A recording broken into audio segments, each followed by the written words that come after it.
Over the last 2 decades, I've worked with traders, operators, risk managers, and ETRM teams across investment banks, oil majors, utilities, and commodity trading organizations. And one thing I've learned is this: most people see oil as a commodity. Experienced professionals see it as a global flow of information, logistics, risk, and capital. Every barrel has a story. A story that begins in an oil field somewhere in the world and ends in a refinery, a power station, an airport, or a manufacturing plant. Between those 2 points lies one of the most sophisticated commercial ecosystems on the planet. Welcome to physical oil trading and ETRM, the invisible engine that powers global commerce. Today, when you fill your car with fuel, board an aircraft, or receive a package delivered thousands of miles from where it was produced, you're witnessing the final stage of a process that began months earlier through a chain of traders, shipping companies, operators, risk managers, and technology platforms. What appears simple on the surface is actually an incredibly complex network operating 24 hours a day across every major continent. At any given moment, hundreds of tankers are crossing oceans, millions of barrels are sitting in storage terminals, thousands of trades are being negotiated, and billions of dollars of exposure are being monitored.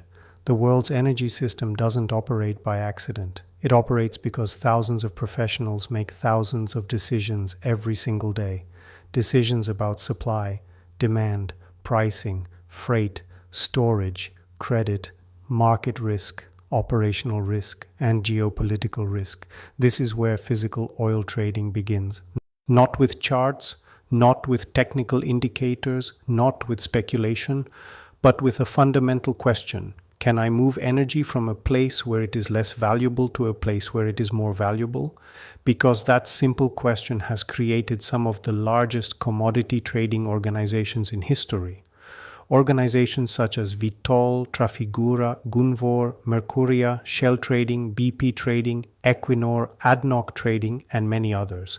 The best traders are not simply predicting prices. They are solving global logistical puzzles. They understand production economics, refinery economics, shipping economics, storage economics, and risk economics. They understand where bottlenecks exist, where shortages may emerge, and where market inefficiencies create opportunities.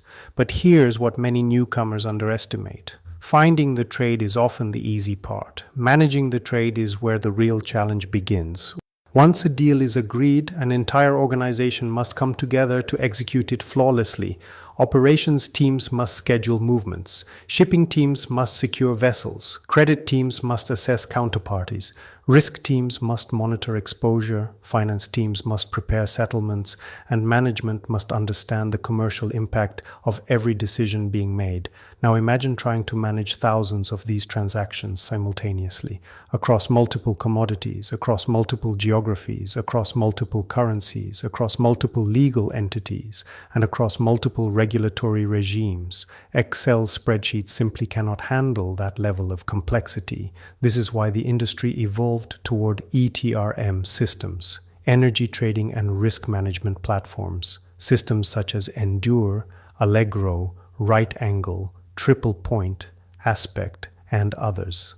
These platforms became the operational backbone of the modern energy industry.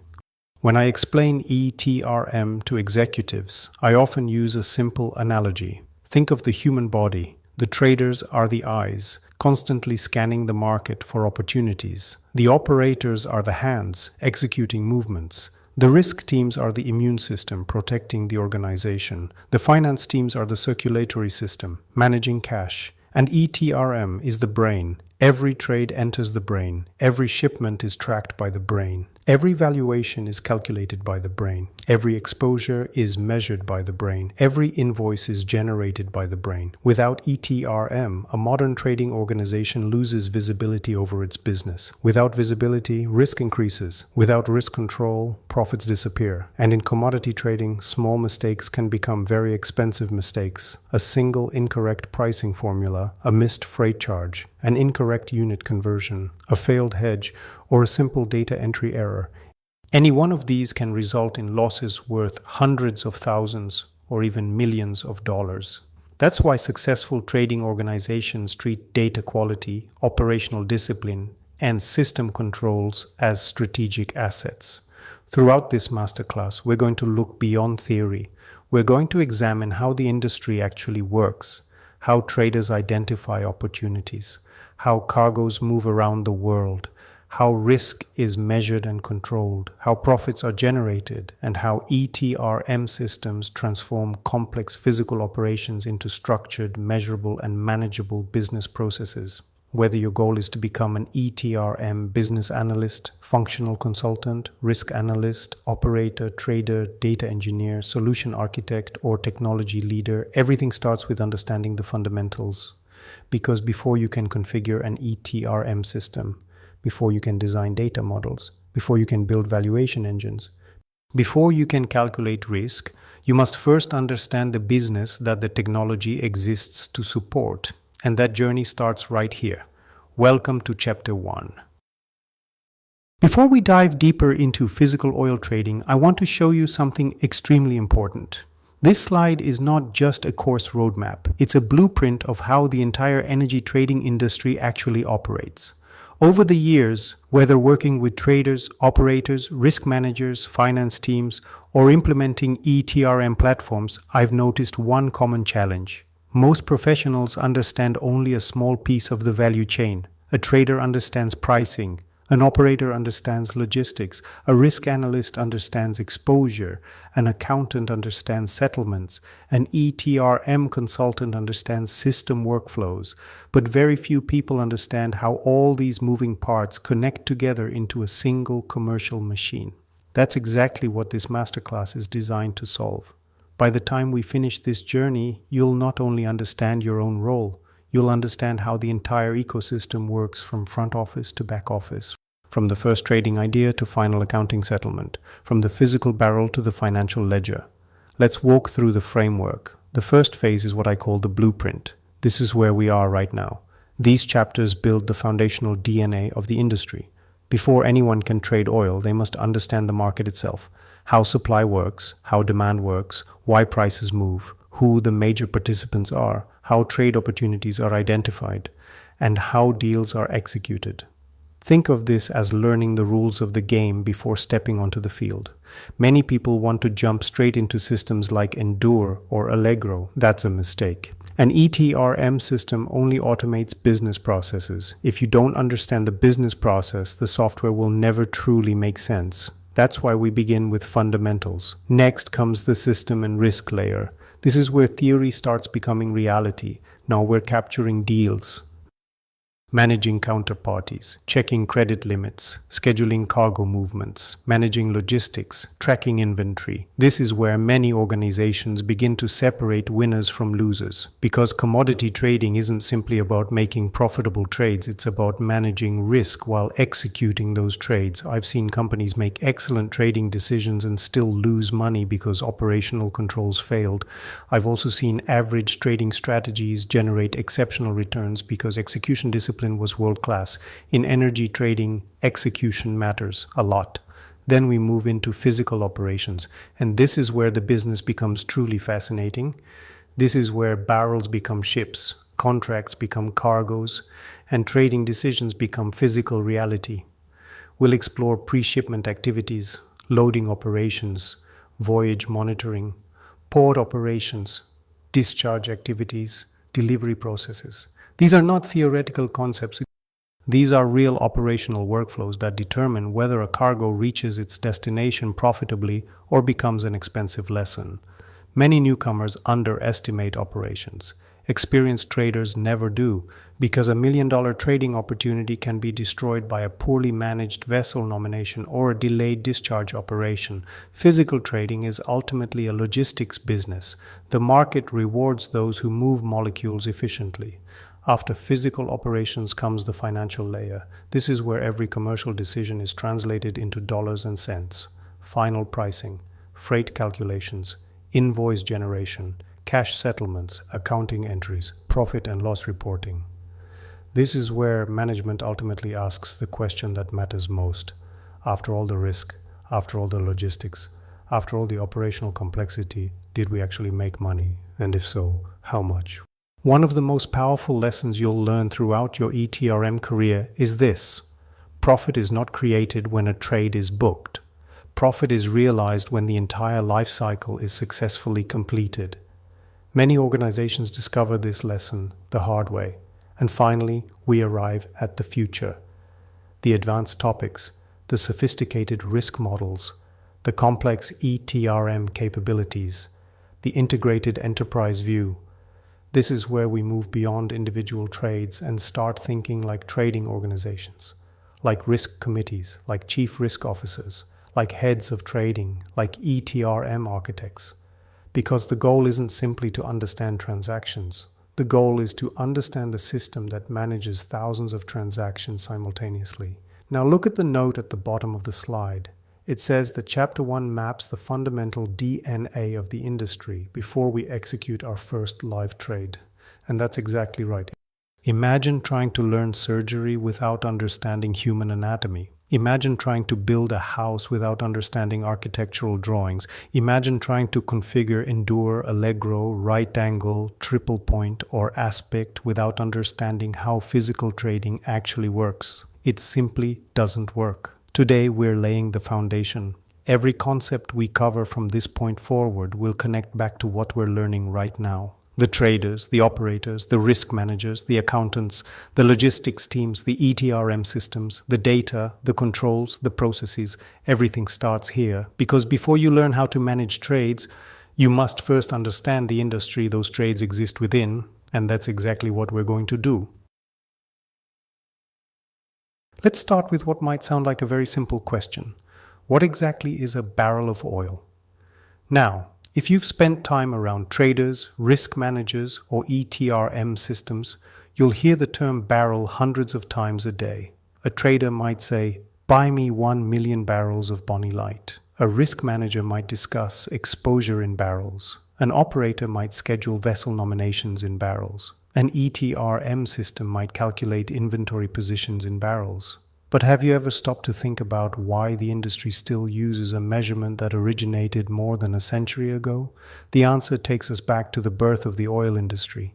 In the 1800s, long before pipelines, supertankers, and sophisticated logistics networks existed, oil producers needed a practical way to transport crude oil. Wooden barrels became the standard. Different producers initially used different sizes. That created confusion. Imagine buying 100 barrels from one supplier and discovering they contained a completely different volume than 100 barrels from another supplier. The industry needed standardization. Eventually, the 42-gallon barrel became the accepted standard. And more than 150 years later, despite all the technological advances in the industry, we still use that same unit today. 1 barrel. Or 1 barrel equals 42 US gallons, approximately 159 liters. This might seem like a trivial piece of information. Trust me, it isn't, because entire trading organizations measure risk, inventory, profit and loss, and exposure using this single unit. Millions of dollars are calculated based on barrels. Risk limits are established based on barrels. Storage capacity is monitored based on barrels. Every ETRM platform in the world is designed around these industry standard units. And that brings us to our first important lesson. In commodity trading, standardization creates efficiency. When everyone speaks the same language, global markets function smoothly. Now let's look at the second half of this slide, because this is where things become truly fascinating. 1 barrel sounds small. In fact, it is small. You could fit it in a corner of a warehouse. You could physically see it. You could touch it. But physical oil trading is never about 1 barrel. It's about scale, massive scale. A modern crude oil tanker can carry approximately 2 million barrels of oil. Think about that for a moment. 2 million barrels, not $2 million. 2 million physical barrels. Enough energy to power cities, enough fuel to support industries, enough product to keep entire transportation networks operating. When new professionals enter the energy industry, they often think in terms of individual trades. Experienced traders think in terms of cargoes, flows, supply chains, and regional balances. Because once volumes reach this scale, every small pricing movement becomes significant. Imagine a trader purchases a cargo containing 2 million barrels. If the market moves by just $1 per barrel, what happens? That single dollar movement suddenly becomes a $2 million exposure. Not because the trader did anything extraordinary, but because scale magnifies everything. This is one of the most important concepts in commodity trading. Tiny pricing changes, massive financial consequences. A 1-cent error in retail might be irrelevant. A 1-cent error in a multi-million barrel portfolio can become a serious issue. That's why precision matters. That's why controls matter. And that's why ETRM systems exist. Now let's move to the core definition shown at the bottom of the slide. Physical oil trading is the business of buying real oil, moving real oil, and selling real oil profitably. Notice what isn't included in that definition. There is no mention of stock charts, no mention of speculative trading, no mention of financial engineering. Because at its heart, physical trading is about moving molecules, real molecules, from one location to another, from a producer to a consumer, from a surplus market to a deficit market. The challenge isn't simply buying oil. The challenge is moving it safely, efficiently, and profitably. And that's where complexity enters the picture. The moment a trader purchases a cargo, a chain reaction begins. Shipping must be arranged, ports must be coordinated, documentation must be prepared, insurance must be secured, quality specifications must be monitored, credit exposure must be managed, price risk must be hedged, inventory must be tracked, settlement processes must be planned, and every single one of those activities creates operational and financial risk. This is why physical oil trading sits at the intersection of commerce, logistics, finance, technology, and risk management. The best traders understand markets. The best operators understand logistics. The best risk managers understand exposure. The best ETRM professionals understand how all of those pieces connect together, and throughout this course, that's exactly what we're going to build. A complete understanding of the entire ecosystem, because before we discuss freight, before we discuss arbitrage, before we discuss derivatives, before we discuss risk, you must first understand the most important building block of the entire industry, the barrel, the fundamental unit that powers global energy markets, the unit around which billions of dollars of transactions occur every single day, a simple barrel that quietly powers the modern world. Whenever I train new analysts, consultants, traders, or ETRM professionals, I usually begin with a simple question: what is trading? And surprisingly, most people overcomplicate the answer. They immediately start talking about market prices, risk reports, derivatives, futures, algorithms, AI, complex trading strategies. But at its core, trading is remarkably simple. Trading is the process of buying something, moving it to where it is needed, and selling it for more than it cost. That's it. The complexity comes from scale. And that's exactly what this slide demonstrates. Let's start with something everyone understands. A school canteen. Imagine a canteen owner buys 100 samosas from a local bakery. Each samosa costs 10 rupees. The owner then sells those samosas to hungry students for 15 rupees each. Simple business, simple economics. But let's break it down. The product is the samosa, the supplier is the bakery, the customer is the student. The logistics provider might be the person transporting the food. The notebook tracks inventory, purchases, and sales, and the owner's profit depends on selling enough inventory before demand disappears. Simple. Now look at the right side of the slide, and suddenly something fascinating happens. The exact same business model scales into a global industry worth trillions of dollars. The product changes.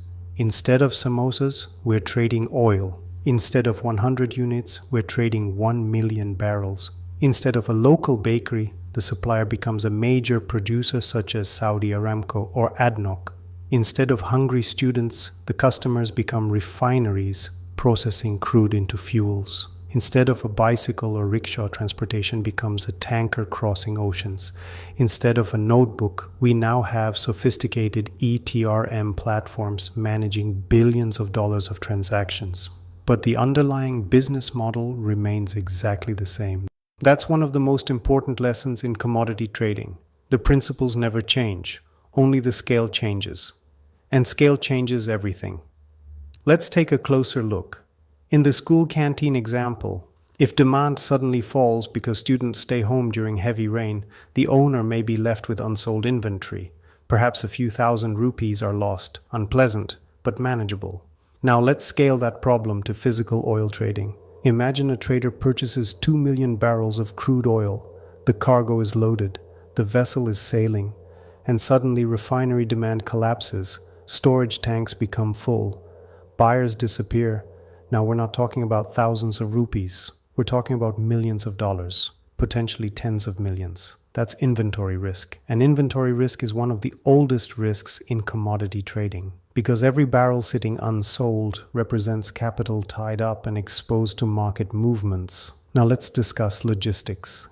In the canteen example, transportation is relatively simple. A local delivery, minimal complexity, minimal risk. In physical oil trading, logistics becomes a strategic capability. The cargo might travel from Saudi Arabia to India, Nigeria to Europe, the United States to Asia. The vessel may spend weeks at sea. Weather conditions may change. Ports may become congested. Canals may face disruptions. Freight costs may increase dramatically. Every one of those variables affects profitability. In fact, some of the most successful commodity traders in history built their competitive advantage not from predicting prices, but from mastering logistics. Because in physical trading, logistics is often the difference between profit and loss. Now let's focus on the most important comparison on this slide: the notebook versus ETRM. The canteen owner tracks purchases and sales in a notebook. Simple, manageable. The business might involve a few transactions each day. Now imagine a global trading company, thousands of trades, hundreds of counterparties, dozens of vessels, multiple commodities, different currencies, multiple legal entities, complex pricing formulas, thousands of invoices, millions of market data points. The notebook no longer works, neither does Excel. This is exactly why ETRM systems emerged. An ETRM platform is essentially the industrial scale evolution of the canteen owner's notebook. The purpose is the same. Know what you bought, know what you sold, know where inventory sits, know your risks, know your profit. The difference is scale. An ETRM system may track billions of dollars of exposure in real time. It may process thousands of transactions daily. It may calculate profit and loss across multiple regions and commodities. But fundamentally, it is solving the same business problem: providing visibility, providing control, providing confidence. Now let's examine the profit engine shown at the bottom. One of the biggest misconceptions about the energy industry is that oil is the final product. It isn't. In fact, crude oil is remarkably useless by itself. You can't put crude oil directly into your car. You can't fuel an aircraft with crude oil. You can't run a truck using crude oil straight from the ground. Crude oil is not the destination, it's the raw material, the starting point, the feedstock from which modern civilization creates energy. And understanding this transformation is one of the most important concepts in physical oil trading. Because traders aren't simply moving oil, they're moving value through a global conversion process. Let's start at the bottom of the slide. The raw input, crude oil. Imagine a barrel of crude oil arriving from Saudi Arabia or the UAE or Nigeria or the North Sea. What you have inside that barrel is not gasoline, not diesel, not jet fuel. Instead, it's a complex mixture of hydrocarbons. A dark liquid containing hundreds of different molecular compounds. Think of it as a basket of ingredients before cooking begins. The refinery is the kitchen, and the refining process separates, transforms, and upgrades those ingredients into products the world actually needs. This is where the oil family tree begins. The first branch we see is LPG, liquefied petroleum gas. Most people know LPG from their kitchens. Cooking gas, household fuel, heating applications. But globally, LPG is much more than that. It's used in petrochemicals, industrial processes, agriculture, and emerging energy applications. Now let's move to gasoline, the fuel that powers hundreds of millions of cars worldwide. Every morning, millions of commuters depend on gasoline without ever thinking about the global supply chain required to produce it. Behind every liter of gasoline sits an extraordinary network of producers, refiners, traders, shipping companies, terminals, pipelines, and technology systems. The consumer sees a fuel pump. The industry sees a global logistics ecosystem. Next comes jet fuel, one of the most strategically important products in the world. Every aircraft taking off from London, Dubai, Mumbai, Singapore, New York, or Frankfurt depends on a continuous supply of aviation fuel. And unlike cars, airplanes don't have the luxury of running out and refueling easily. Airlines require certainty, reliability, consistency. That means enormous planning across the entire supply chain. A disruption in jet fuel supply can impact airports, airlines, passengers, and entire economies. That's why jet fuel markets are closely monitored by traders and risk managers around the world. Then we have diesel, arguably the workhorse of the global economy. When people think about economic activity, they often think about stock markets. But experienced commodity professionals often watch diesel demand, because diesel tells the story of real economic activity. Trucks move goods using diesel. Construction equipment uses diesel. Mining equipment uses diesel. Agricultural machinery uses diesel. Factories depend on diesel-powered logistics. When diesel demand grows, economic activity is often growing. When diesel demand weakens, it can signal economic slowdowns. This is why diesel is sometimes called the fuel of industry. And finally, we have products like bitumen, the material used to build roads, highways, airports, infrastructure projects. When governments invest in infrastructure, demand for bitumen often rises. Again, another example of how oil quietly supports modern life. Now let's step back. What this slide really shows is something much bigger. It shows how one barrel of crude oil creates multiple value chains simultaneously.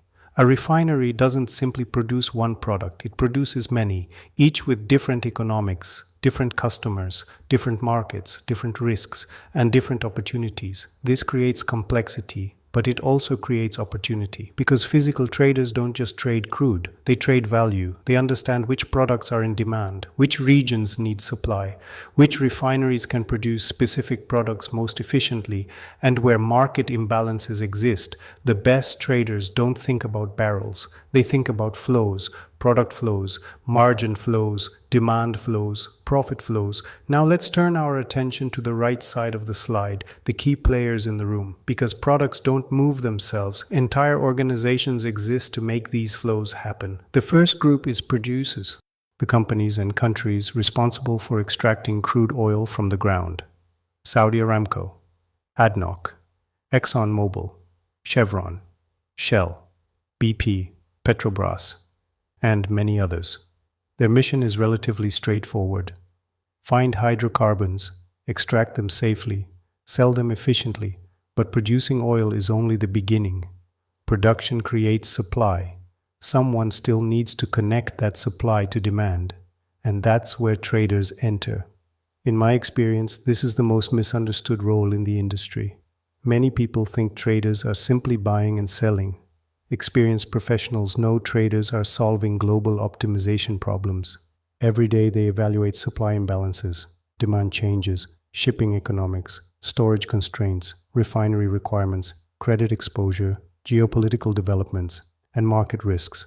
Organizations such as Vitol, Trafigura, Mercuria, Gunvor, Shell Trading, BP Trading, and ADNOC Trading exist because moving energy efficiently creates enormous value. The trader sits in the middle of the ecosystem, connecting producers to consumers, managing risk, providing liquidity, and improving market efficiency. And finally, we arrive at consumers, the ultimate destination. Airlines, power plants, industrial manufacturers, shipping companies, petrol stations, and ultimately, all of us. Because every product on this slide eventually reaches a consumer somewhere. A plane takes off, a truck delivers goods, a factory produces products, a family cooks dinner, a road gets built, and behind each of those activities sits a barrel of oil that traveled through an extraordinarily complex global system. Now here's the lesson I want you to take away from this slide. Physical oil trading isn't really about oil, it's about connecting value, connecting supply to demand, connecting producers to consumers, connecting molecules to markets. The barrel is only the starting point. The real business is transforming that barrel into products the world needs and delivering them to the right place at the right time at the right price. That's the mission of the global energy industry. And that's the ecosystem that ETRM systems help manage every single day. Whenever someone outside the industry asks me a simple question, how do oil traders actually make money? I usually smile because the answer sounds surprisingly simple, yet entire careers are built around mastering it. The answer is arbitrage, not speculation, not gambling, not guessing prices. Arbitrage. The art of identifying inefficiencies in markets and converting those inefficiencies into profit. And throughout the history of commodity trading, almost every successful trading strategy can be traced back to three fundamental forms of arbitrage: location, time, and quality. If you understand these three concepts, you're beginning to think like a physical trader. Let's start with the first one: geographic arbitrage or location arbitrage. This is the oldest trading opportunity in human history, long before oil existed, long before financial markets existed. Traders made money by moving goods from places where they were abundant to places where they were scarce. The principle hasn't changed in thousands of years. Only the scale has changed. Imagine crude oil is oversupplied in the United States. Storage tanks are full. Producers are selling aggressively. Prices are weak. At the same time, refiners in Asia desperately need additional supply. Demand is strong. Inventories are falling. Prices are higher. Now we have a gap, a price difference, a market imbalance. And wherever an imbalance exists, a trader sees opportunity. The trader purchases barrels where they are relatively cheap, charters a vessel, moves the cargo across the ocean, and sells it into the stronger market. The difference between buying cost, transportation cost, and selling price becomes profit. Sounds simple, but in reality, this is where elite trading organizations earn billions of dollars. Because identifying the opportunity is only half the battle. You must also understand freight economics, port availability, vessel schedules, storage capacity, import regulations, quality compatibility, credit exposure, and geopolitical risk. A trader isn't just moving oil, they're orchestrating an international supply chain, and if they execute it better than competitors, they capture the arbitrage. Now let's move to the second arbitrage, time arbitrage. This is where things become fascinating because now we're not moving oil across geography, we're moving oil through time. Think about that. A trader isn't asking, where should this barrel go? They're asking, when should this barrel be sold? Imagine crude oil is trading at $70 per barrel today, but futures markets suggest it could be worth $90 several months from now. What does that tell us? It tells us that time itself may have value. If storage is available and economics work, a trader might buy oil today, store it, wait, and sell it later at a higher price. This is called a storage trade, one of the most important strategies in commodity markets. Now, of course, it's not free. Storage costs money, financing costs money, insurance costs money, operational risk exists. But if future prices rise enough to cover those costs, the trader can lock in attractive margins. This is where experienced traders think differently from everyone else. Most people see inventory. Traders see optionality. Most people see tanks full of oil. Traders see future opportunities. Because inventory is not merely a physical asset. Inventory is a financial option. And understanding that distinction is one of the defining characteristics of successful commodity professionals. Now let's move to the third arbitrage. Quality arbitrage. This is often the least understood and frequently the most sophisticated because not all barrels are created equal. Remember when we discussed crude oil grades, light crude, heavy crude, sweet crude, sour crude? Different qualities produce different refining outcomes. Different qualities generate different economics, and therefore different qualities command different prices. Now imagine a trader notices something interesting. A lower quality crude is trading at a significant discount. A higher quality crude is trading at a premium. The trader understands refinery requirements, understands blending characteristics, understands product yields, and realizes that by combining different streams, value can be created. This is where commodity trading becomes part science, part engineering, part economics, and part art. The trader isn't just buying oil anymore. They're optimizing molecules, they're transforming quality into value. And some of the most sophisticated physical trading organizations in the world generate enormous profits through these quality optimization strategies. Now, here's the part most newcomers miss. These arbitrages rarely exist in isolation. In reality, traders often combine all three simultaneously.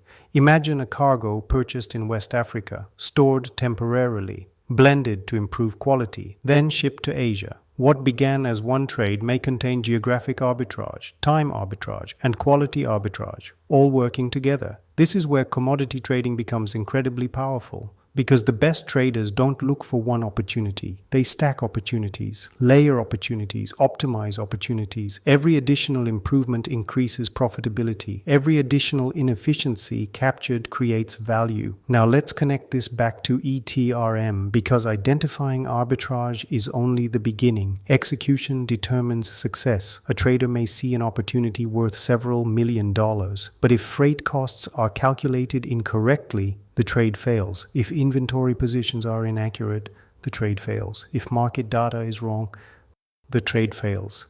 If hedge positions aren't tracked properly, the trade fails. This is why ETRM systems became essential. Modern ETRM platforms don't create arbitrage opportunities. People create opportunities. But ETRM systems help organizations evaluate, execute, monitor, and control those opportunities. They calculate profitability, track positions, manage exposure, monitor logistics, measure risk, and provide the visibility required to execute complex trading strategies successfully. And after working with traders across physical and financial commodity markets, I've learned one important lesson. The best traders rarely describe themselves as traders. They describe themselves as problem solvers, because every profitable trade begins with the same observation. Something is mispriced, something is imbalanced, something is inefficient, and if you can understand that inefficiency before everyone else, you can create value. That's the essence of trading. Not predicting the future, not taking reckless risks, but finding opportunities hidden inside market inefficiencies, location, time, quality. Three simple concepts. Yet together, they form the foundation of one of the most profitable industries in the world. One of the most important moments in every commodity professional's career comes when they finally understand this distinction. There are actually two oil markets, not one. Two. And if you don't understand the relationship between them, you'll never fully understand physical trading, risk management, or ETRM. On one side, we have the physical market, the world of ships, ports, pipelines, storage tanks, refineries, and real barrels moving around the globe. On the other side, we have the financial market, the world of futures, swaps, options, paper contracts, risk transfers, and financial protection.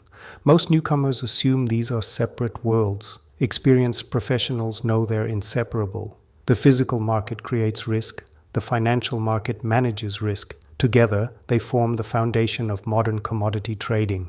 Let's begin with the physical market, because this is where everything starts. Imagine you're a physical trader.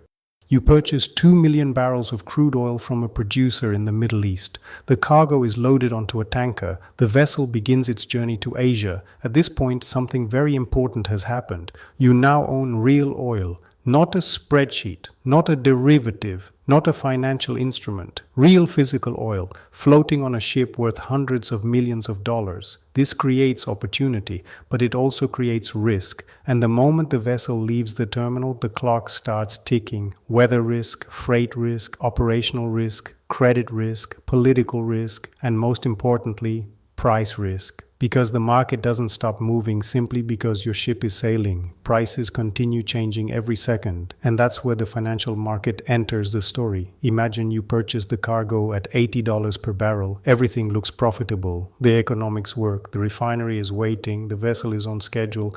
Then suddenly a geopolitical event occurs. Demand weakens. Prices collapse. And oil falls from $80 to $60 per barrel. Now let's do the math. You own 2 million barrels. The market has fallen by $20 per barrel. That's a $40 million loss. not because anything physically happened to the cargo. The oil is still there, the ship is still sailing. But the value of the cargo has changed. This is one of the most important lessons in commodity trading. Owning physical assets means owning market risk, and market risk can be enormous. Now imagine you had no way to protect yourself. Every physical trade would become a bet on future prices. That would make the business incredibly dangerous. And that's exactly why financial markets evolved. The purpose of financial markets is not primarily speculation. Their most important purpose is risk transfer. Let's say the moment you bought the physical cargo at $80, you also sold a futures contract at $80. Now the story changes. If physical prices fall by $20, your cargo loses value. But your futures position gains value. One side loses, the other side gains. The two positions offset each other. The hedge works. This is why experienced traders don't view derivatives as separate from physical trading. They view derivatives as insurance, and insurance is exactly the right analogy. Think about your house. You purchase insurance not because you expect your house to burn down. You purchase insurance because the consequences would be severe if it did. The same principle applies to commodity trading. Companies use financial instruments because uncontrolled price risk can destroy profitability. Now let's compare these two worlds more closely. In the physical market, real assets move, ships sail, cargoes load, storage tanks fill. Quality matters, logistics matter, operations matter. The objective is delivering energy where society needs it. In the financial market, nothing physically moves. No tanker changes direction. No refinery receives a cargo. No molecules move through pipelines. Instead, financial contracts transfer risk between participants.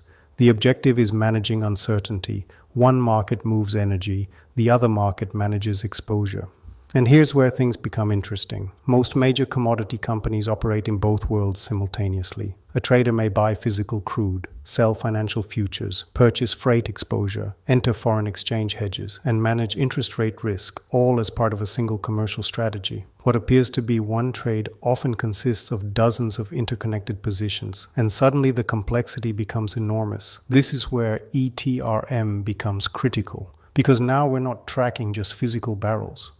We're tracking physical positions, financial positions, hedge relationships, market prices, exposure calculations, profit and loss, value at risk, settlement obligations, and accounting impacts, all at the same time.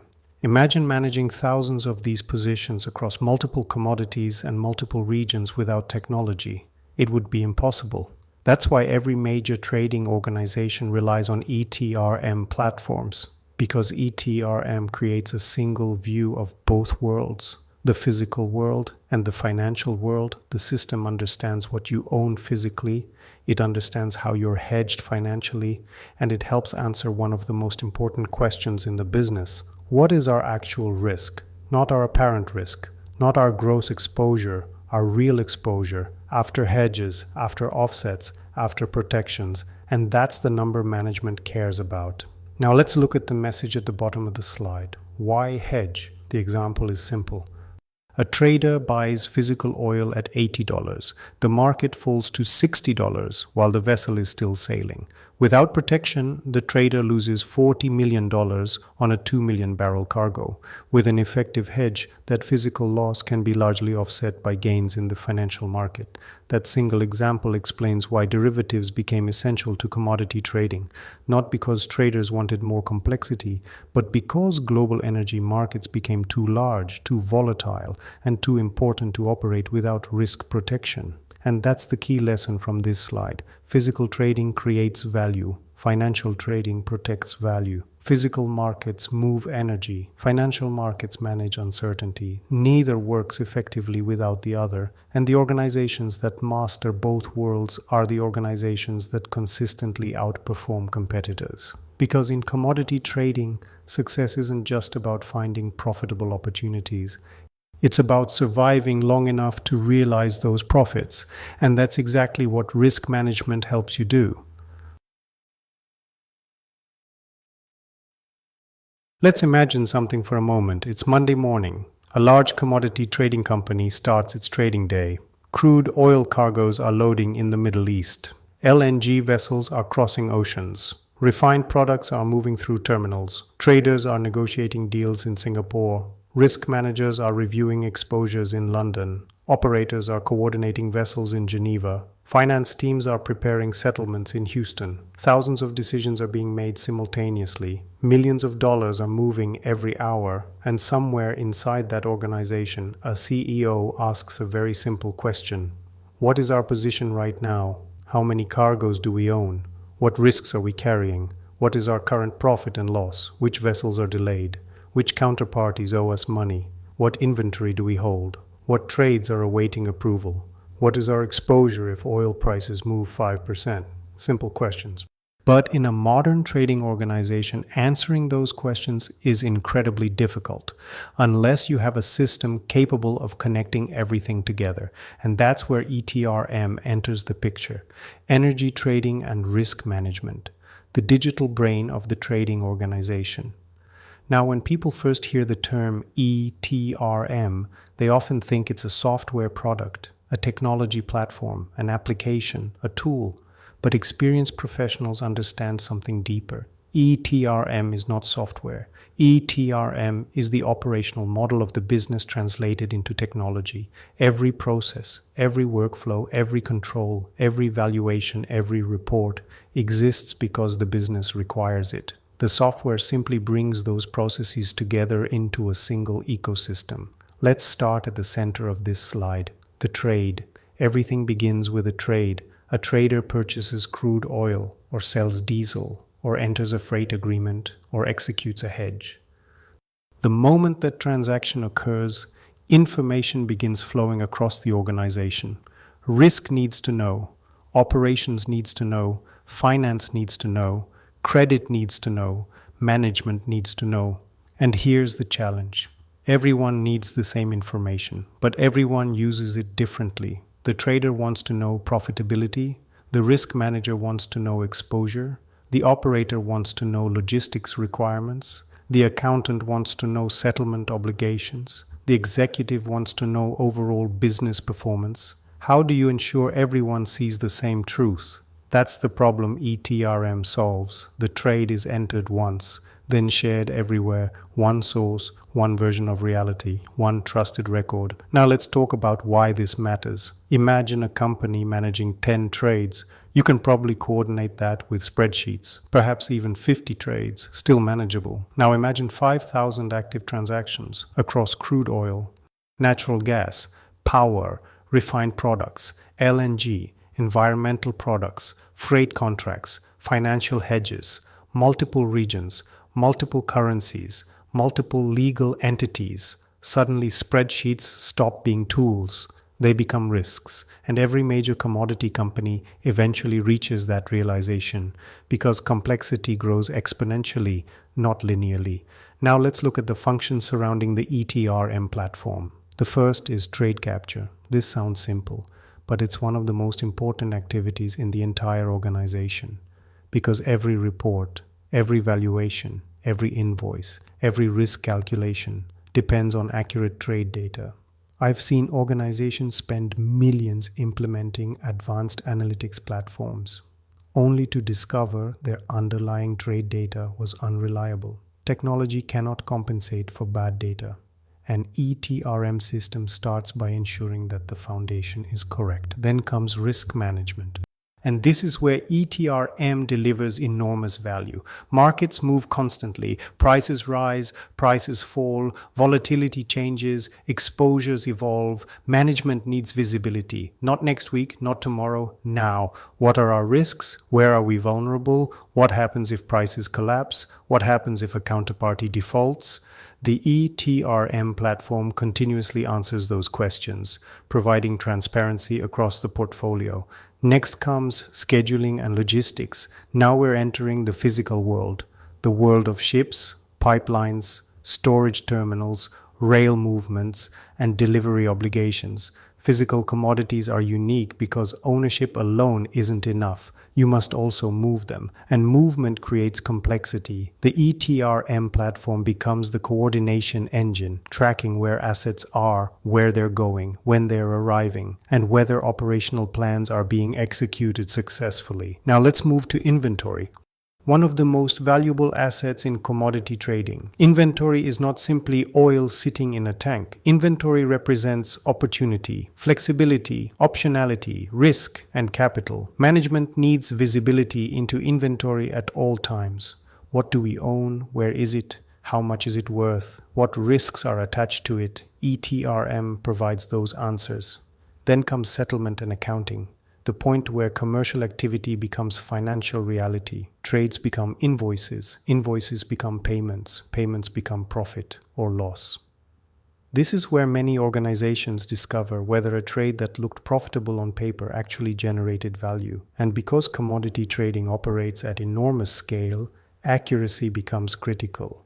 A small pricing error can translate into millions of dollars. That's why ETRM systems automate calculations, controls, and reconciliation processes. Now let's step back and look at the bigger picture. Every department we've discussed depends on ETRM: front office, middle office, back office, risk, operations, finance, accounting, compliance, management. The platform becomes the common language spoken across the organization, and that's why ETRM implementations are never just technology projects, they're business transformation projects, because implementing ETRM forces organizations to define how they operate, how trades are captured, how risks are measured, how approvals work, how controls function, how data is governed, how profitability is calculated. The software doesn't create those answers, the business does. The software simply operationalizes them. And that's why some ETRM projects succeed while others struggle. The successful projects focus on business outcomes. The unsuccessful projects focus only on technology. Now let me leave you with one final thought. If physical trading is the heart of the organization, continuously pumping value through the business, then ETRM is the brain. It sees every trade, every risk, every shipment, every invoice, every exposure, every profit calculation. Without the brain, the organization cannot coordinate itself effectively. Without ETRM, modern energy trading at scale simply isn't possible. And that's why the world's largest commodity companies invest hundreds of millions of dollars building and maintaining these platforms. Because they're not buying software, they're building the digital nervous system of the business. And in today's energy markets, information is every bit as important as the barrel itself. So far in this chapter, we've discussed barrels, products, market participants, trading strategies, arbitrage, risk management, and ETRM systems. Now it's time to bring everything together, because I want you to see what an actual physical oil trade looks like from beginning to end, not from a textbook, not from a system screen, but from the perspective of the business itself. Let's imagine it's 7:30 in the morning. A trader arrives at the office, coffee in hand, market screens already flashing, news feeds updating, shipping reports arriving, refinery updates flowing in. The trader isn't asking, what is the oil price? That's what beginners ask. Experienced traders ask a different question. Where is the opportunity today? Because opportunity is what drives the business, not price alone. As the trader reviews market information, something interesting appears. A refinery in India is expected to increase crude processing next month. Demand is rising. Meanwhile, a producer in the Middle East has excess cargo availability. Supply exists, demand exists, an opportunity exists. This is where every trade begins, with an imbalance, and the ability to identify that imbalance before competitors. The trader starts making calls, discussions begin, volumes are negotiated, pricing formulas are discussed, delivery windows are reviewed, credit limits are checked, commercial terms are agreed. Hours later, a deal is completed. 1 million barrels of crude oil. Destination, India. At this moment, something very important happens. The organization acquires an asset, and it acquires risk. A new trader sees a cargo. An experienced trader sees exposure. Because from this moment onward, everything can change. Prices can move, freight can change, ports can become congested, weather can disrupt schedules, counterparties can experience financial problems. The trade is now alive. And every department in the organization becomes involved. The trade is entered into the ETRM platform. Trade support validates details. Risk teams review exposure. Credit teams verify limits. Operations teams begin preparing logistics. Finance teams evaluate funding requirements. Management gains visibility. One trade, multiple stakeholders. One of the first lessons you'll learn in commodity trading is this. A trade never belongs to a trader. A trade belongs to the organization because dozens of people will ultimately contribute to its success. Now let's move forward. The vessel arrives at the loading terminal. Operations teams coordinate nominations. Inspectors verify quality. Surveyors verify quantity. Terminal operators prepare loading schedules. Documentation teams ensure contractual requirements are satisfied. Loading begins. Thousands of barrels flow every hour into the vessel. Eventually, the cargo is complete. The ship departs. And for many newcomers, this feels like the end of the process. In reality, we've barely reached the halfway point, because now the cargo enters its most vulnerable stage, transit. The vessel is crossing oceans. Weeks may pass before delivery. And during those weeks, markets continue moving. Every day, the trader checks positions. Every day, risk teams monitor exposure. Every day, management reviews market developments. Imagine crude oil prices suddenly fall. The physical cargo loses value. But remember what we learned earlier. The organization isn't relying solely on hope. Financial hedges are in place. Risk controls are active. The ETRM platform continuously calculates exposures. This is where risk management proves its value, not during stable markets, during volatile markets, because risk management is never appreciated when everything goes right. It's appreciated when everything goes wrong. Now the vessel approaches its destination. Operations teams become active again. Port authorities coordinate arrival schedules. Terminal operators prepare discharge facilities. Inspectors verify cargo condition. Documentation teams finalize paperwork. The refinery prepares to receive the crude. After weeks of planning and coordination, delivery finally occurs. The physical obligation has been fulfilled. The refinery receives the cargo. The producer has sold the oil. The trader has completed the commercial transaction. But we're still not finished, because in commodity trading, delivery does not equal profitability. Settlement determines profitability. Invoices are generated, adjustments are applied, quality differentials are calculated, freight costs are finalized, inspection results are incorporated, taxes and duties are considered, payments are processed, cash changes hands, and only now does management truly know the outcome. Did the trade make money? How much money? What risks were taken? What costs were incurred? What lessons were learned? This is where accounting and reporting enter the picture. And this is where ETRM systems provide one of their greatest benefits. They connect every stage of the life cycle, from the original trade idea to the final financial result. Without ETRM, each department would see only part of the story. With ETRM, the entire organization sees the complete picture. Now let's step back and reflect on what we've just witnessed. One cargo, 1 million barrels, one trade. Yet look at the complexity involved. Traders, risk managers, credit teams, operations teams, shipping companies, inspectors, terminal operators, finance teams, accounting teams, technology platforms, regulators, banks, dozens of participants, hundreds of activities, millions of dollars, and all of it focused on moving a single cargo from one location to another. This is why physical oil trading fascinates so many professionals. Because it's not just a market, it's not just logistics, it's not just finance, it's not just technology, it's the intersection of all of them. And that's what makes ETRM such an extraordinary field, because ETRM professionals sit at the center of this ecosystem. They understand how the business works, how information flows, how risk is managed, how profits are measured, and how organizations transform opportunities into outcomes. So whenever someone asks you what physical oil trading really is, remember this story. It's not about buying oil. It's not about selling oil. It's about managing an incredibly complex journey, a journey where every decision matters, every risk matters, every process matters, and where success belongs to the organizations that execute better than everyone else. Now we're about to discuss something that separates ETRM professionals from everyone else. Because up until this point, we've been talking about the business, the traders, the cargoes, the vessels, the risks, the profits.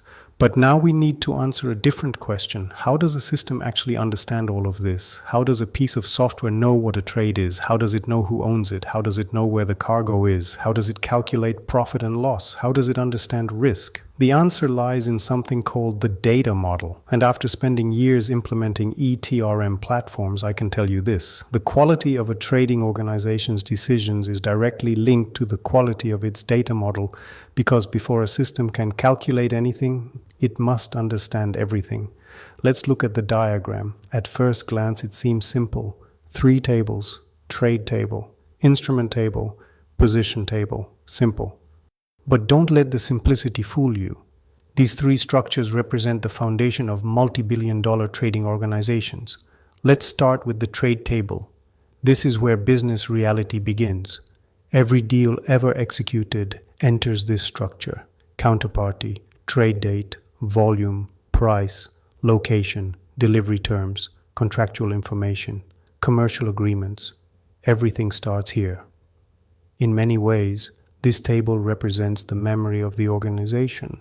If a trade doesn't exist here, for the system, it never happened. Think about that. A trader may spend weeks negotiating a cargo worth $100 million, but unless that information is captured correctly, the system has no way of understanding it, and that's why trade capture is one of the most important control points in any ETRM platform, because every downstream process depends on this information being accurate.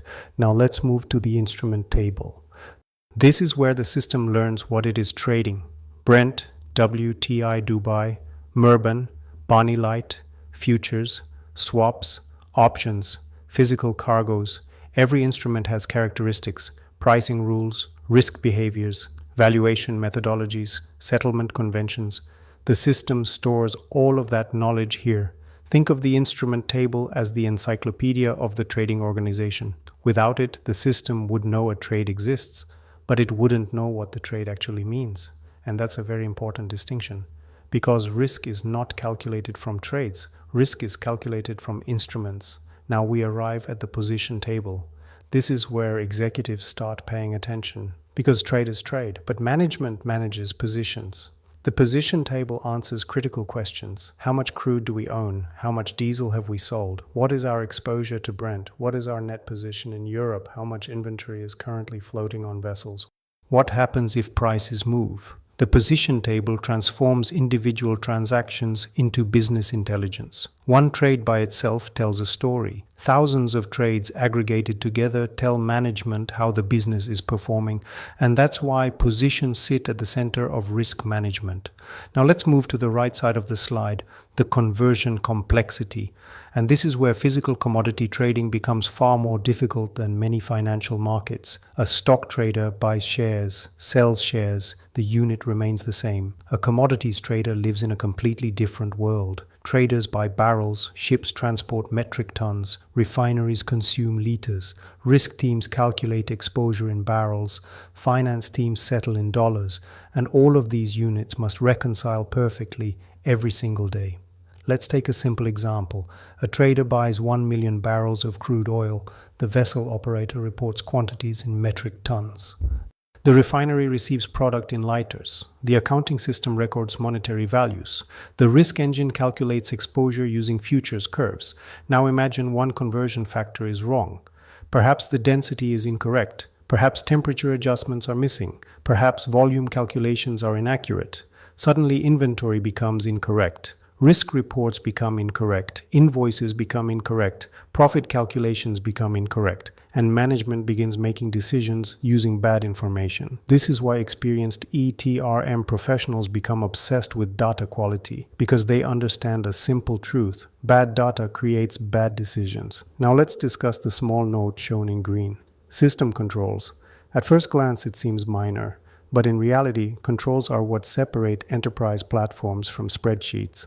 The system validates information. It checks trade dates, counterparties, approvals, volumes, pricing rules, credit limits. Business constraints. Why? Because humans make mistakes. Every organization knows this. The objective isn't eliminating mistakes. The objective is preventing mistakes from becoming losses. That's what controls do. They create guardrails. And in commodity trading, those guardrails can save millions of dollars. Now let's move to the most important message on this slide, the golden rule: garbage in, garbage out. If you've worked in data management, risk management, trading technology, or ETRM long enough, you eventually discover that this rule explains nearly every major system issue. Let's imagine a trader intends to enter a trade for 100,000 barrels. Instead, they accidentally enter 1 million barrels. The trade captures successfully. The position updates successfully. The valuation engine runs successfully. Risk reports generate successfully.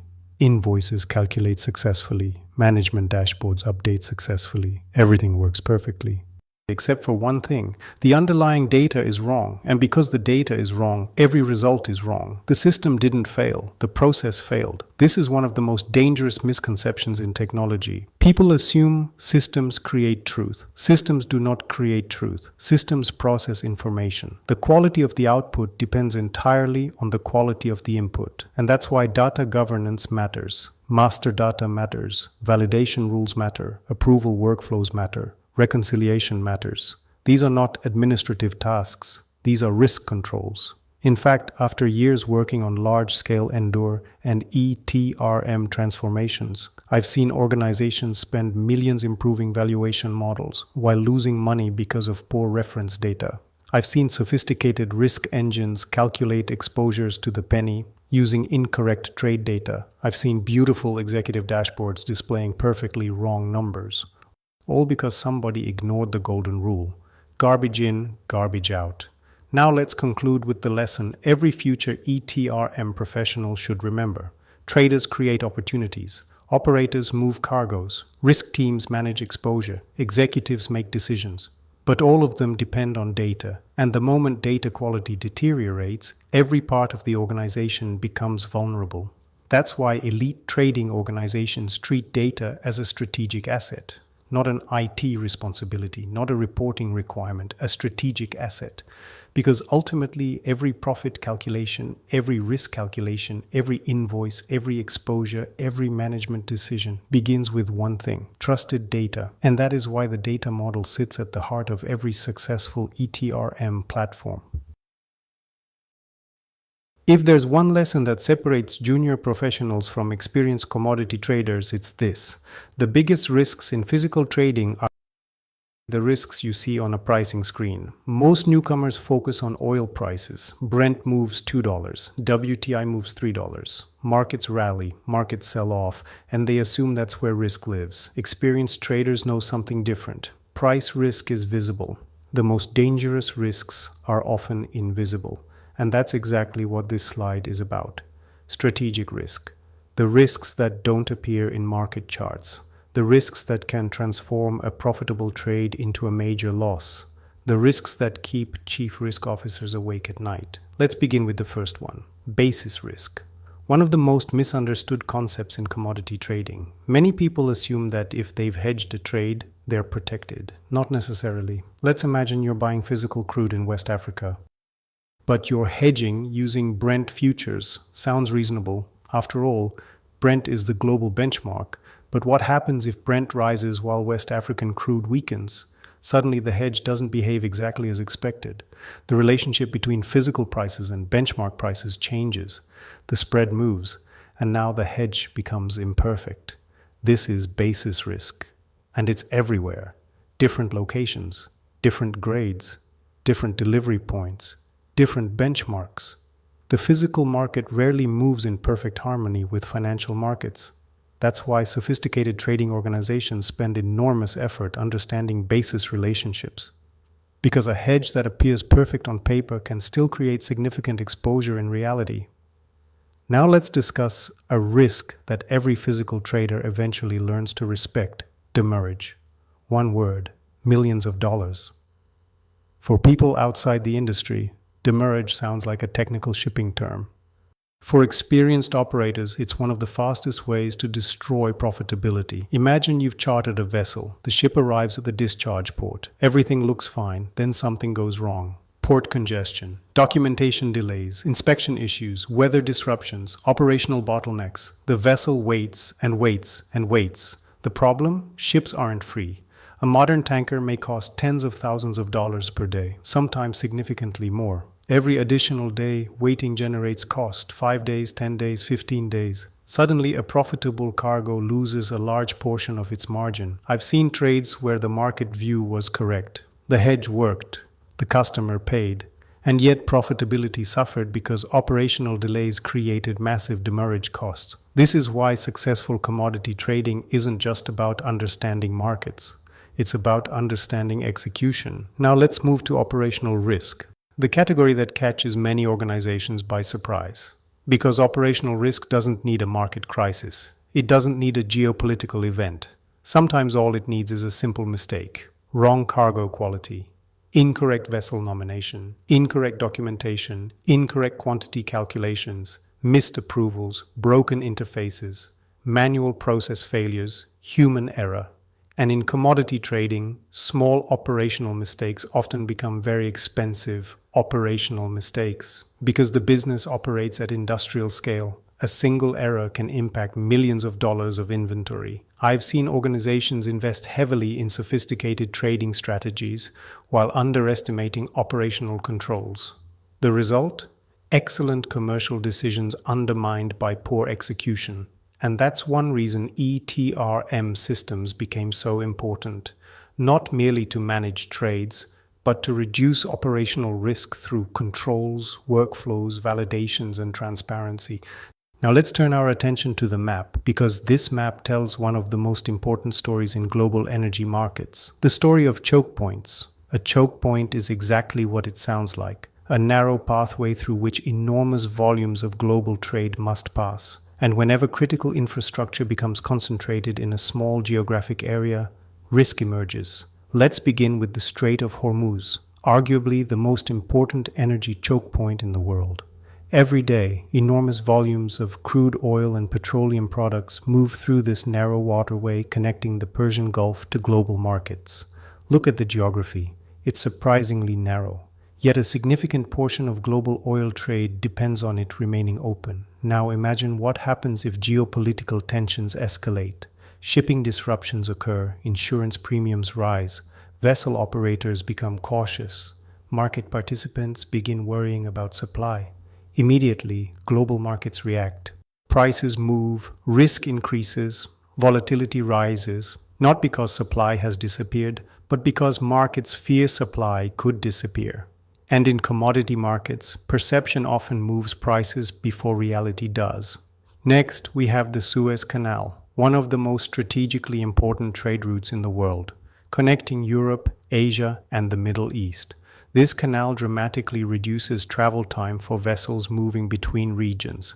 When the canal operates efficiently, global trade flows smoothly. When disruptions occur, consequences ripple throughout the market. Many professionals remember the Ever Given incident. A single vessel blocked the canal. Global supply chains felt the impact almost immediately. Think about that.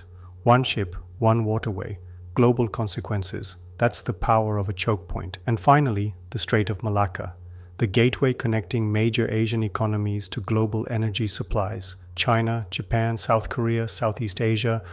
Some of the world's largest energy-consuming economies depend heavily on cargoes moving through this route. Any disruption here affects freight economics, supply flows, inventory planning, and market sentiment. Again, strategic risk. Not visible on a price chart, but incredibly important. Now let's connect all of this back to trading. Because here's what experienced traders understand. The market is not simply a collection of prices. The market is a living ecosystem, a geopolitical ecosystem, a logistical ecosystem, an operational ecosystem, a financial ecosystem, and every one of those dimensions creates risk. That's why elite trading organizations don't simply monitor prices, they monitor weather patterns, shipping activity, port congestion, inventory levels, political developments, sanctions, military tensions, refinery outages, pipeline maintenance schedules, because opportunities and risks often emerge long before they appear in price data. And this brings us back to ETRM. A modern ETRM platform isn't just tracking trades, it's helping organizations understand exposure to all these risks. Which cargoes are passing through Hormuz?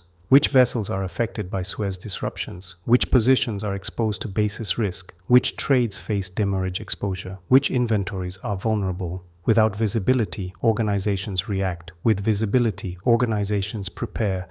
And preparation creates competitive advantage. So if you remember only one lesson from this slide, remember this. Commodity trading is not a price business. It's a risk business. Prices are simply one category of risk. The truly successful organizations understand the entire risk landscape. Market risk, operational risk, logistics risk, geopolitical risk, strategic risk. Because in the real world of physical oil trading, the biggest losses rarely come from the risks everyone can see. They come from the risks everyone underestimated. I want to end this chapter with a story, a true story, a story that every physical trader, every risk manager, every ETRM consultant, and every commodities professional should know, because it changed how the industry thinks about risk forever. The year was 2020. The world was shutting down. Airplanes stopped flying. Roads became empty. Factories slowed production. Cities entered lockdown. And something extraordinary happened. Global oil demand collapsed, not gradually, not over years, almost overnight. Think about the scale of this event. For decades, the oil industry had experienced wars, financial crises, geopolitical conflicts, market crashes. Yet demand had always remained relatively resilient. Then suddenly millions of people stopped traveling, stopped commuting, stopped consuming fuel. The world simply needed less oil. But here's where the real problem began. Oil production didn't stop immediately. Wells were still producing. Cargoes were still sailing. Pipelines were still transporting crude. The physical machine kept running, even though demand had disappeared. And that's when one of the most important lessons in commodity trading revealed itself. You can always buy oil. You can usually sell oil. But where do you put oil nobody wants? That's the question that changed history, because oil is not a stock certificate. It is not a digital asset. It is not a spreadsheet entry. It's a physical commodity.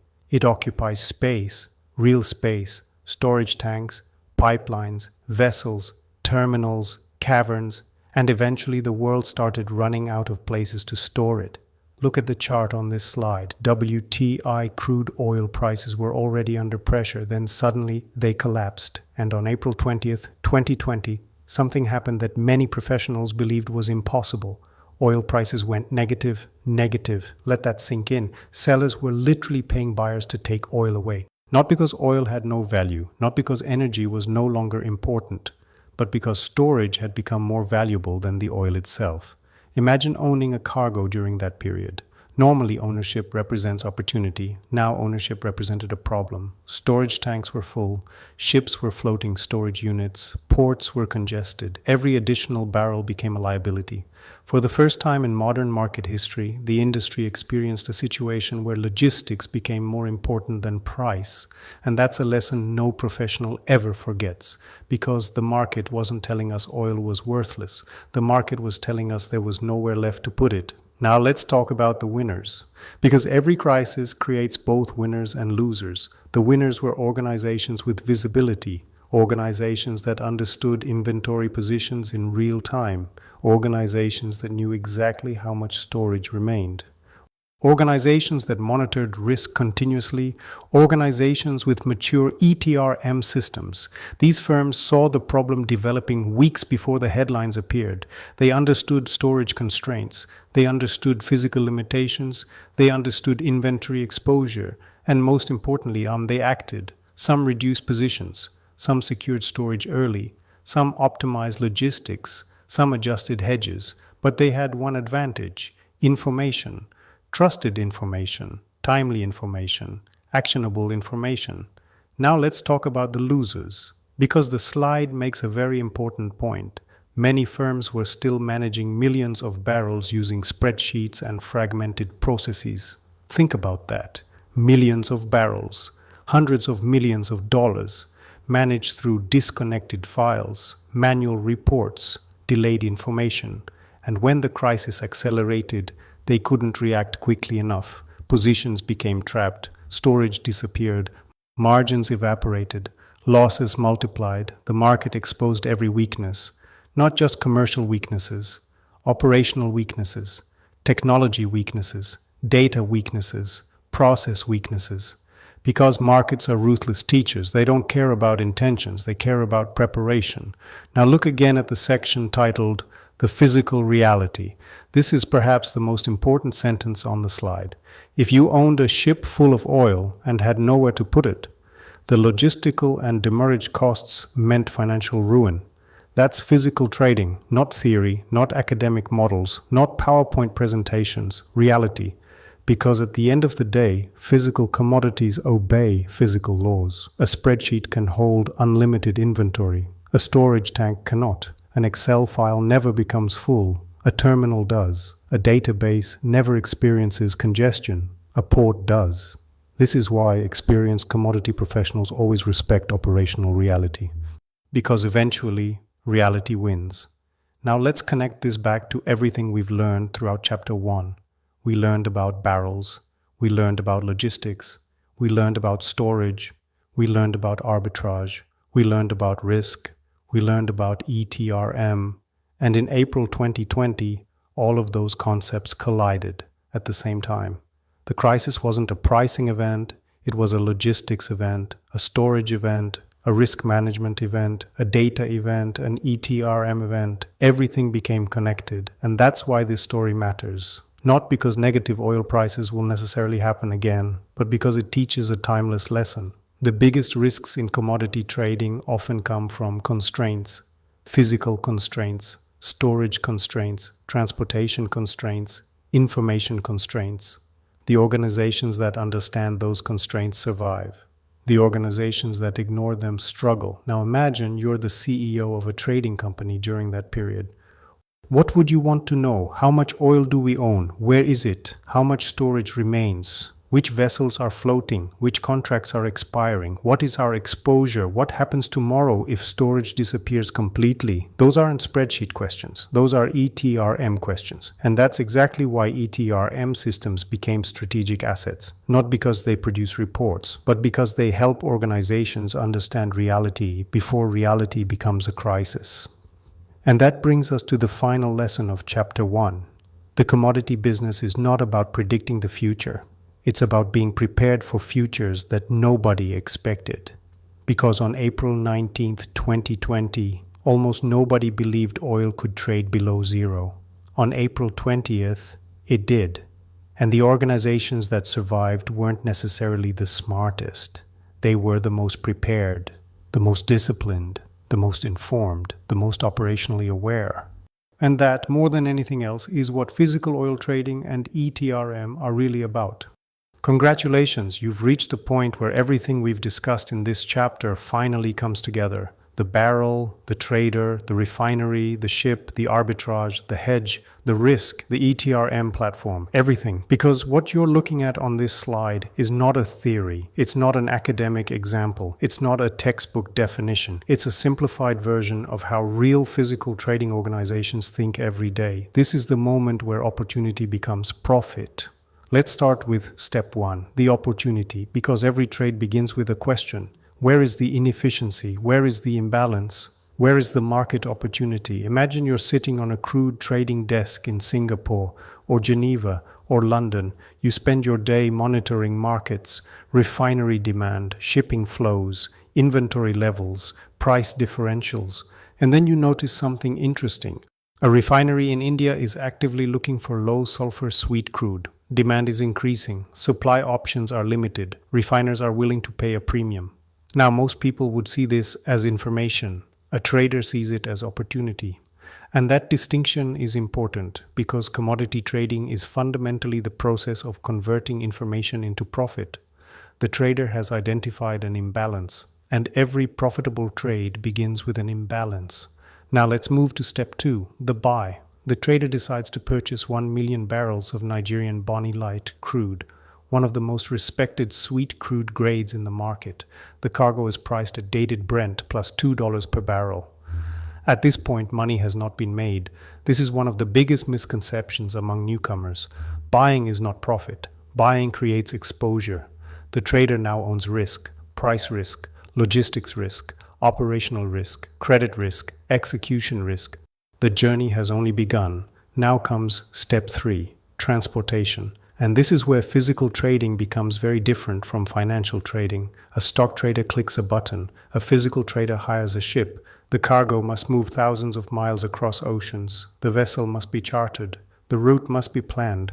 The freight cost must be negotiated. The slide assumes a transportation cost of $3 per barrel. That sounds small, until you remember we're moving 1 million barrels. $3 multiplied by 1 million. That's $3 million of freight cost, just to move the cargo. This is why logistics is not a support function in physical trading. It's a profit driver. The best traders understand freight almost as well as they understand oil prices. Now let's move to step 4, the hedge. And this is where experience starts separating professionals from gamblers. The trader understands that markets can change while the cargo is sailing. Oil prices may rise, oil prices may fall, geopolitical events may occur. Demand may weaken, nobody knows. And that's exactly why hedging exists. The trader sells paper contracts linked to Brent crude. Not because they're speculating, not because they're trying to make additional profit, but because they're trying to protect the profit they've already identified. Remember this lesson. Physical trading creates exposure. Financial trading manages exposure. The hedge acts like insurance. It locks in economics, reduces uncertainty, and transforms a market view into a controlled commercial strategy. Now we arrive at step 5, the sale. The cargo reaches its destination. The Indian refinery receives the crude. And because sweet crude is in demand, the refinery agrees to pay dated Brent plus $6 per barrel. Now we finally have all the pieces required to calculate profitability. Let's look at the numbers. Purchase premium plus $2. Sale premium plus $6. Difference $4 per barrel. Then we subtract freight costs, $3 per barrel. The result? A net margin of $1 per barrel. $1. That doesn't sound impressive. Many people hear that number and think, that's all? And this is where scale changes everything. $1 multiplied by 1 million barrels equals $1 million.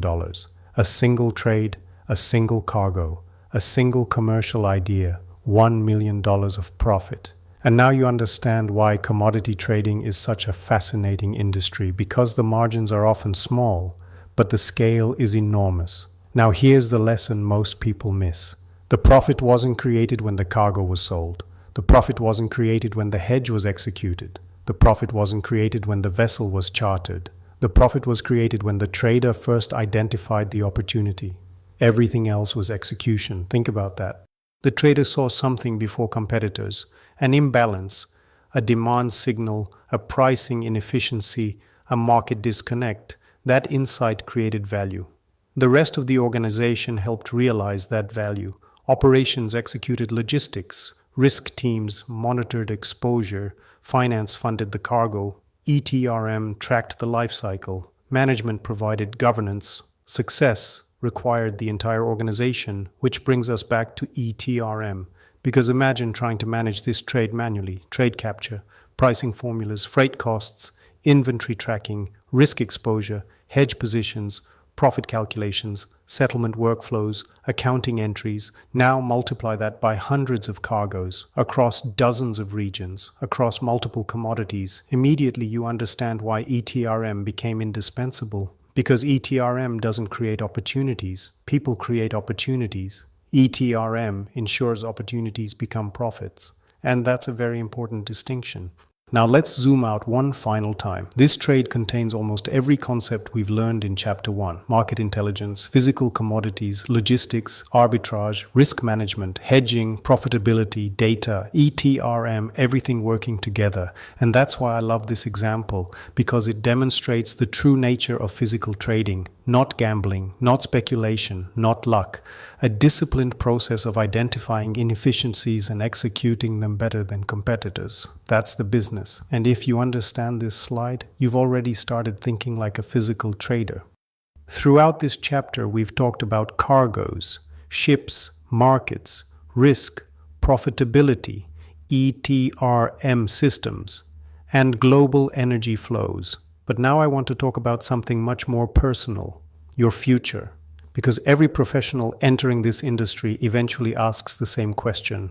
Where do I fit into all of this? How do people actually build careers in physical trading and ETRM? And perhaps most importantly, how do people move from entering trades into a system to becoming the people making multi-million-dollar decisions? This slide answers that question. Because unlike many industries where career paths are unclear, physical trading and ETRM follow a surprisingly logical progression. And understanding that progression can dramatically accelerate your growth. Let's start at the first stage. The entry-level professional. Most people don't begin their careers as traders. Most people don't begin as risk managers. Most people don't begin making strategic decisions. They begin where every great career begins. At the foundation, learning how the business actually works. The slide calls this the trade support or junior operator stage. And to many newcomers, these roles may seem administrative. They are not. In fact, some of the most successful trading executives I've worked with started exactly here. Why? Because this is where you learn the DNA of the business. You enter trades, you validate volumes, you check pricing formulas, you reconcile positions, you investigate discrepancies, you support operations, you learn how information flows through the organization. Most importantly, you touch every deal the company executes. Think about that. A trader may only see their own portfolio. A trade support analyst sees the entire business: crude, products, shipping, risk, finance, operations, everything. This stage teaches something incredibly valuable: attention to detail. And in commodity trading, attention to detail is often the difference between profit and loss. Now let's move to the next stage, the mid-level professional, typically 3 to 7 years into the journey. This is where professionals stop processing information and start influencing decisions. The slide highlights roles such as risk analyst and senior operator. These professionals sit much closer to commercial decision-making. They're calculating value at risk, analyzing market exposure, monitoring positions, optimizing logistics, managing vessel movements, supporting trading strategies. This is where business understanding begins translating into commercial impact. And something interesting happens during this stage. Professionals stop asking, what happened? And start asking you, why did it happen? That shift changes everything. Because careers accelerate when curiosity evolves into insight. Now, you're not simply reporting numbers, you're explaining them.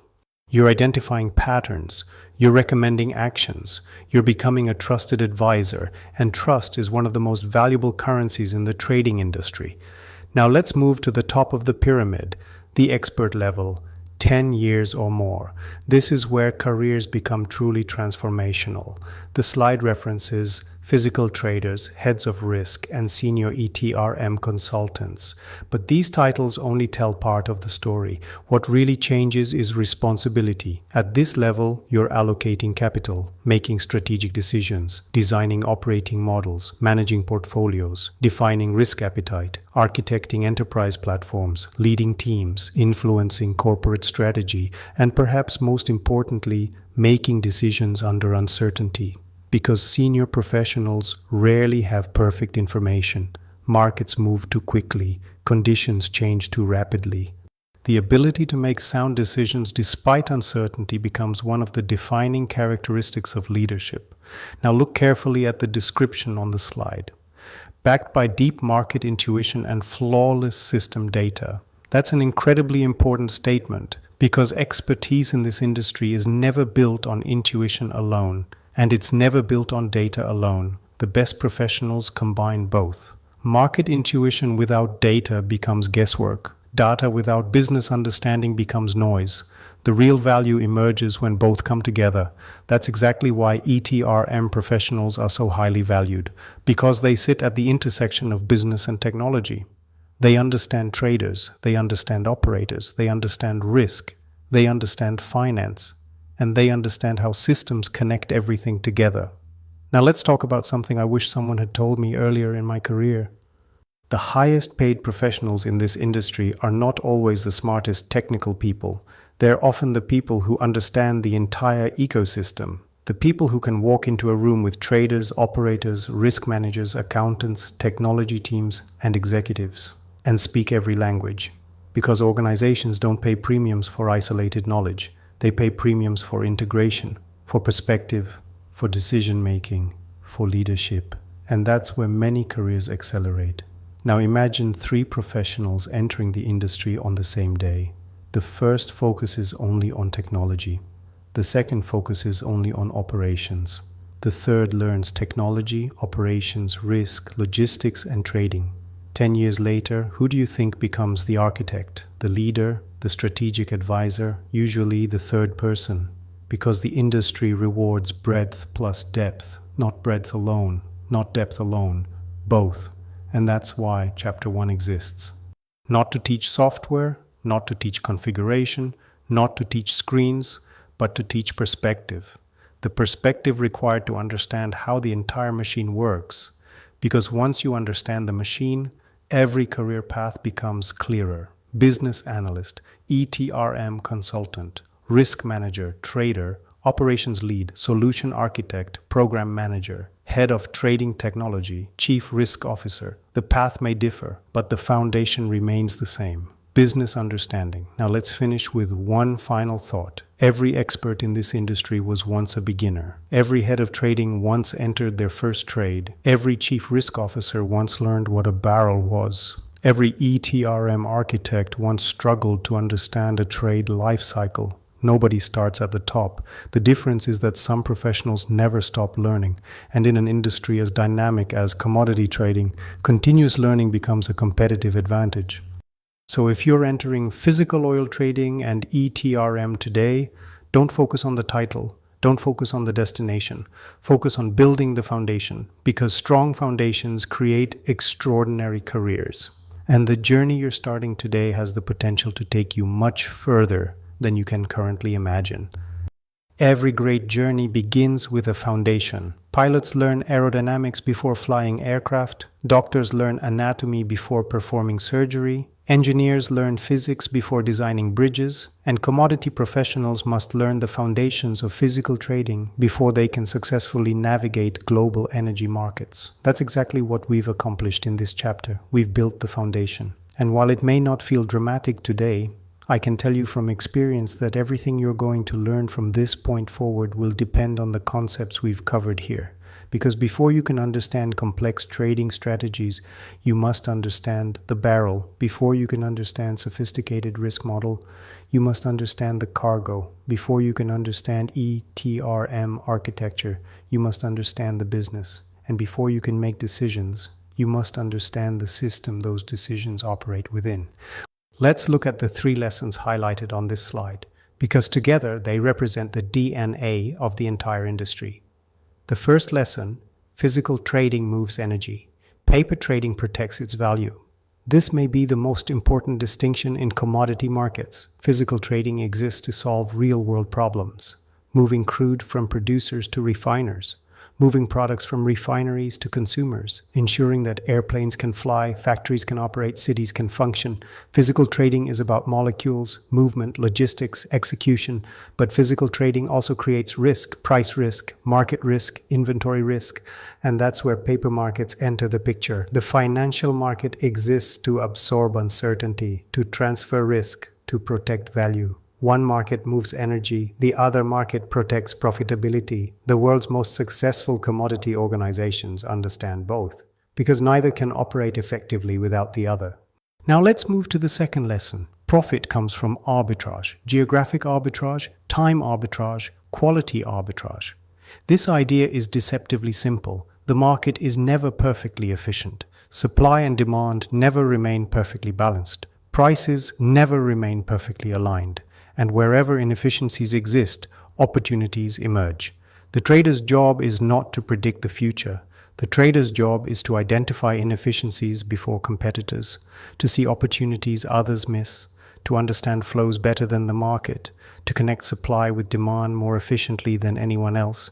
That's how value is created, not through luck, not through speculation, but through understanding. And that's one reason commodity trading attracts some of the most analytical minds in the world, because it's ultimately a business of solving puzzles every day at global scale. Now let's look at the third lesson. The ETRM platform is the single source of truth. And this is where everything we've discussed finally connects together.